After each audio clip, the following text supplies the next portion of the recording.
Hi all, so first of all I want to officially welcome you to our channel and thank you for watching. For anyone who is watching this who might be new to our story, we as a family have travelled a lot and have lived in a lot of places, and we hope to continue to travel in the future. So we thought we would share a little bit about our story and where we have come from. So I'm Shani from small town Tasmania, that little island at the bottom of Australia. Matthew is from a small town in remote northern British Columbia. We met, got engaged and got married in the country of Nepal. I had moved to the Himalayas when I was 21 and ran a guest house and helped out with a women's skill development program. By the time Matthew and I had met, we both had always really wanted to adopt, but we wanted to be debt-free before we started a family.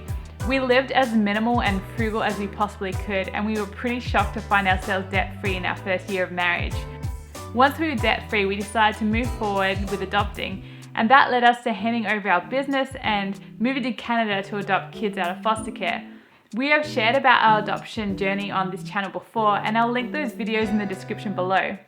But I wanted to use this video to show you where we have lived and to let you into our lives a little bit. So we will start off with a little flat in a village setting in Nepal.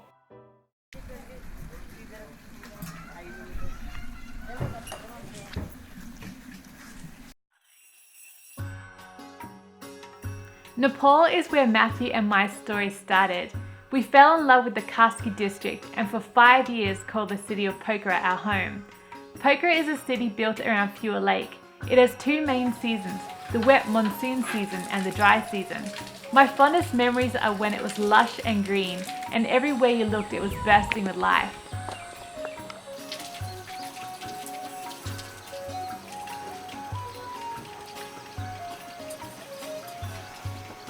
After we got married, we decided to create a little nest for ourselves in a little 2-bedroom flat on a hill in a village. We rented it for $100 a month. That little flat on the hill was our first home together. It was in that place that our lives together began. It was here that we learnt how to nest while living simply.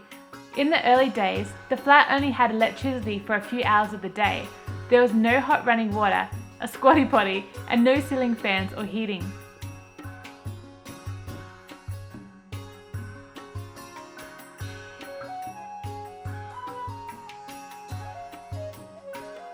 In some seasons, I could pick papayas off of the tree through our kitchen window.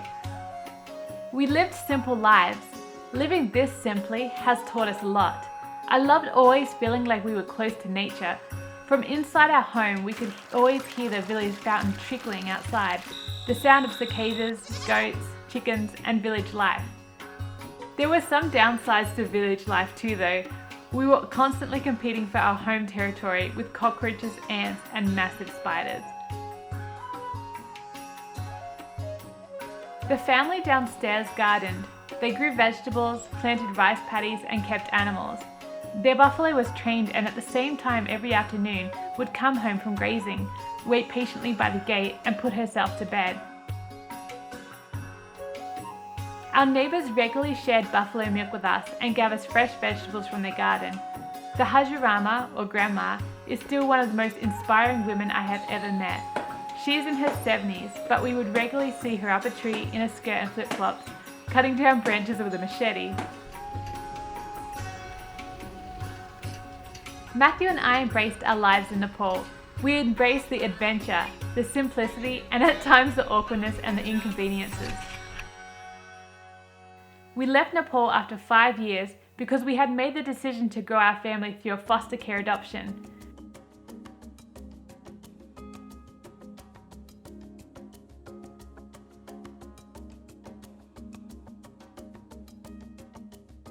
When we moved to Canada, we were starting completely from scratch. We thrifted everything we now own, all of our furniture, home decor, kitchenware, and clothing.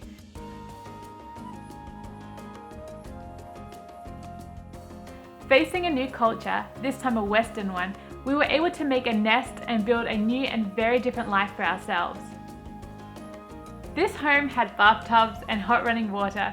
It had electricity 24/7 and no bugs. It is and will probably always be the most luxurious and aesthetically beautiful place we have ever lived. Matthew and I have learnt to live simple, frugal lives in Nepal and in Canada. We are trying our best to find contentment in what we have. looking first to the second-hand and pre-loved, rather than the latest and the new.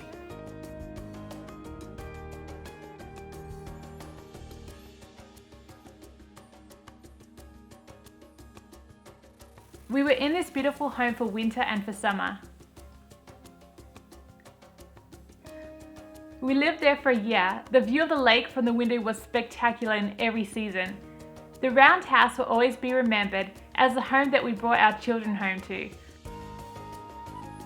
Our earliest memories of the early days of bonding and forming a family together were created between these walls.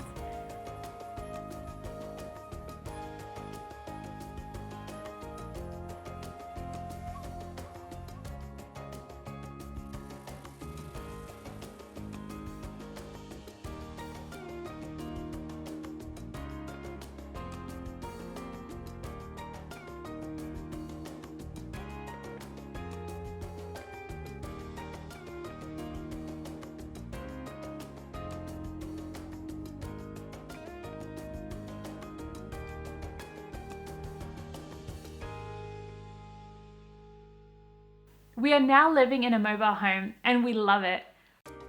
What drew us to this home was a lake. In all three of our homes, we are being blessed to be by the water.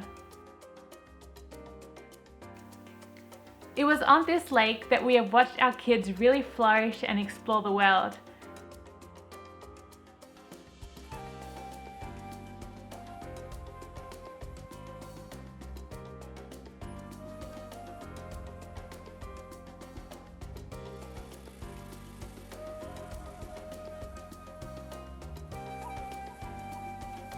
Our kids love the deck and our wooded backyard.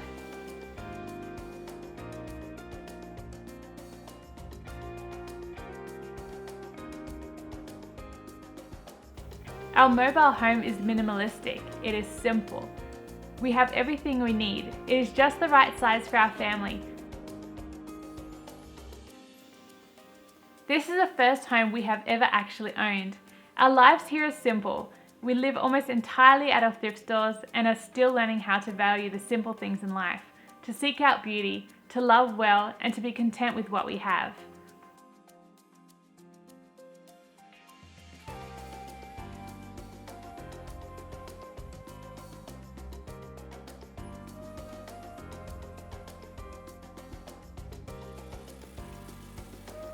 In hindsight, we have loved our journey both in Nepal and in creating a family and a new life in Canada.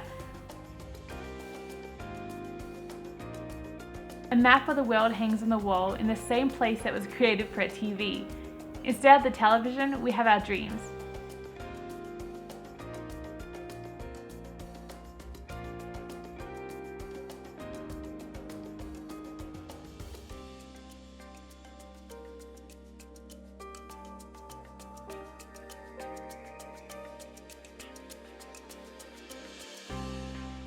I hope you enjoyed our little home tour. Out of all of our homes, the little village flat was the one that most felt like our home. It's the one that most felt like us.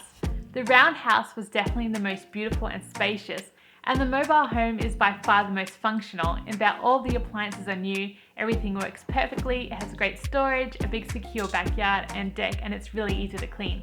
As far as overall lifestyle with kids at these ages, the mobile home has definitely made the most sense.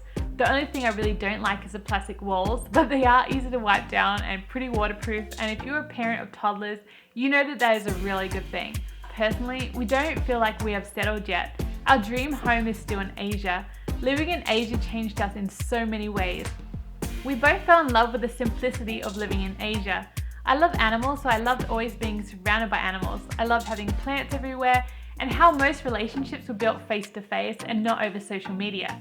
I feel like Western countries have been so saturated with consumerism for so long that people are actually starting to seek out minimalism in an effort to live more intentionally and to find contentment.